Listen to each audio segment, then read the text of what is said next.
Good evening, and welcome to Pokemon TCG Vlogging with your Uncle Dave. Those of you that are still opting to watch me after all this time are part of a very small but unfortunate group of folks that I call friends. And thank you for being now at this point lifelong friends. Everybody else is gone. So thank you for your kind level of support. I know you're thinking right now, why do these videos come so late in the day? And that's not right. That's not fair to infringe upon your evening time. So you're going to need to watch it tomorrow, later tonight, as a bedtime treat. Popcorn, ice cream at hand, it's all good. I told you in the last video, Dave, we don't watch your videos. I get that. So I'm telling you, I told you, I didn't say you watched it. Stop arguing with me. What? Don't. Okay, I'm not doing this now. I'm trying to get something done. So what happens is I got to do some teaching of my kid in school. So that's what I do from like 8:30 now to 2:30 or 2:50. I sit there and we look at each other, and neither one of us knows what we're doing, but we try to get through it together. And welcome to the pandemic environment, the school environment, the Zoom environment, and the fatigue environment of today and what's going on.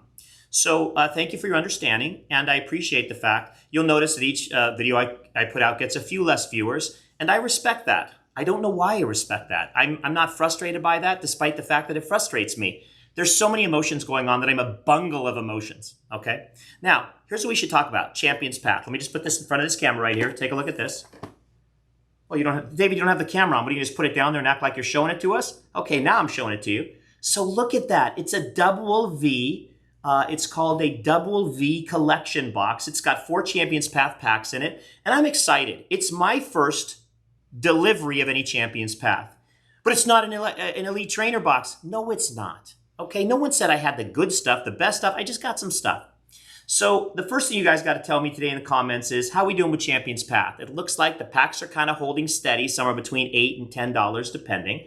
It looks like the promotional card has fallen dramatically from about 40 or so to about 20. What's going to happen with that SWSH050 card? How's that thing going to do? Keep coming down? Because obviously it sinks a bit of value in those elite trainer boxes.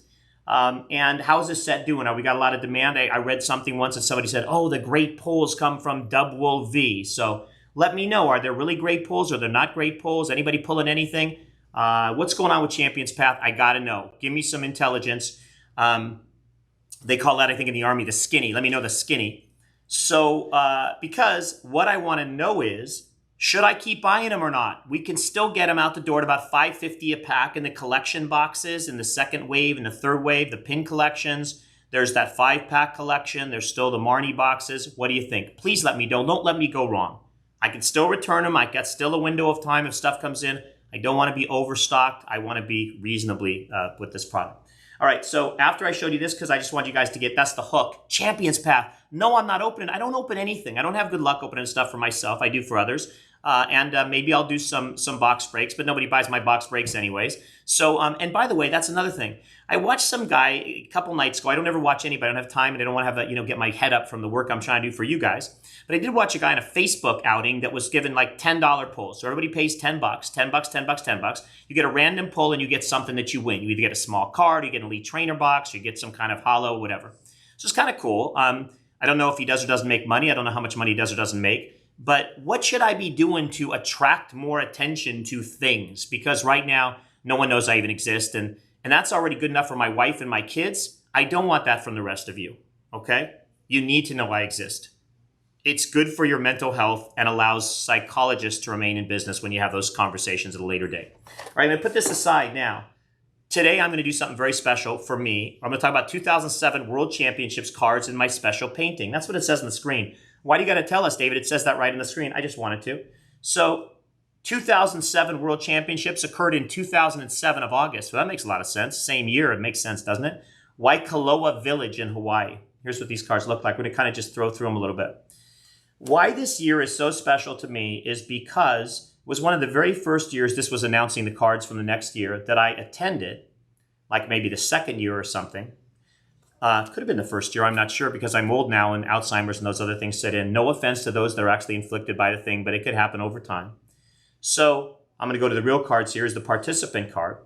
But this is so special to me because this is, to my mind, the very hardest year to get these cards if you're an American collector. All right, this is the participant card, Tropical Wind, Promo number DP. I don't have the glasses on. I'll tell you what it is in a minute. Let's see. Anyways, maybe DP 56.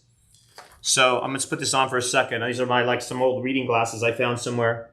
DP 05. Well, 56 was really close to 05. Same darn thing. So this year, what happened is your winners, okay, your winners of this tournament barely came from the U.S. You had one of six finalists that won from the U.S., and that was in the Masters division. That was not in the Masters division. That was in the Seniors division. That's Division 2, right? Juniors, Seniors, and Masters by a gentleman named, or a child, a gentleman. He wouldn't be a gentleman. He'd be too young to be a gentleman. A human being that's of male, or well, you can't say that these years. Let's not even talk about gender. He was just a good kid. I liked him. It was Jeremy Sharf Kim. Jeremy Sharf Kim. And Jeremy beat out a player of Japanese culture, origin, country, to win the senior championships.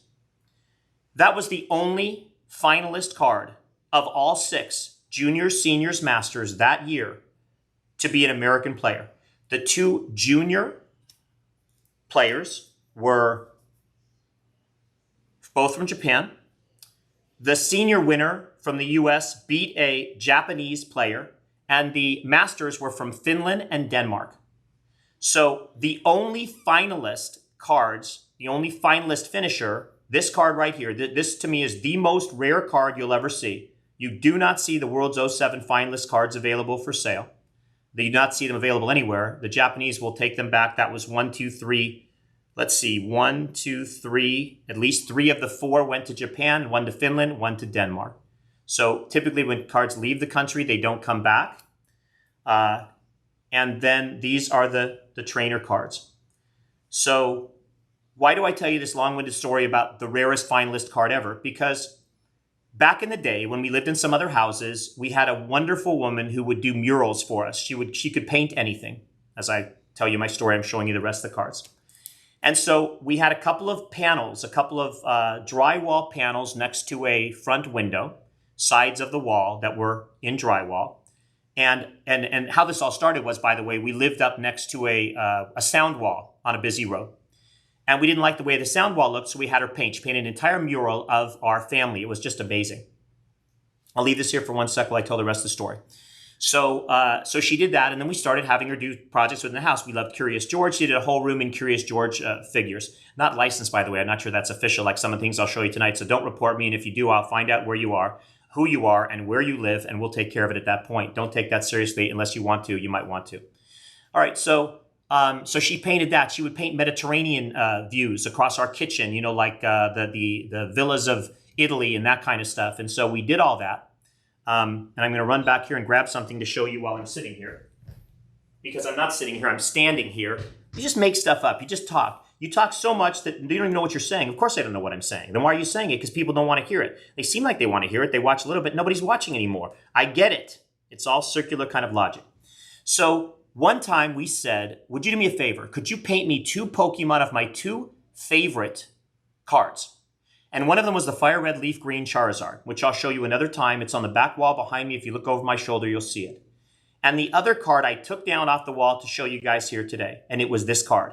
Because if you could imagine how rare the finalist card was, where there was actually possibly 1 or 2 given to people, you know, at that time, there was only 1 trophy, of course. There were 3 number 1 winners, and I have one of them, okay, from Jeremy Sharf Kim. So let me turn the camera, and I will show you. I'm going to put this up here and see if I can show you this. I've got a webcam hookup, so it's hard for me to detach it at this point with the programming, but we'll turn it around and see what you guys can see.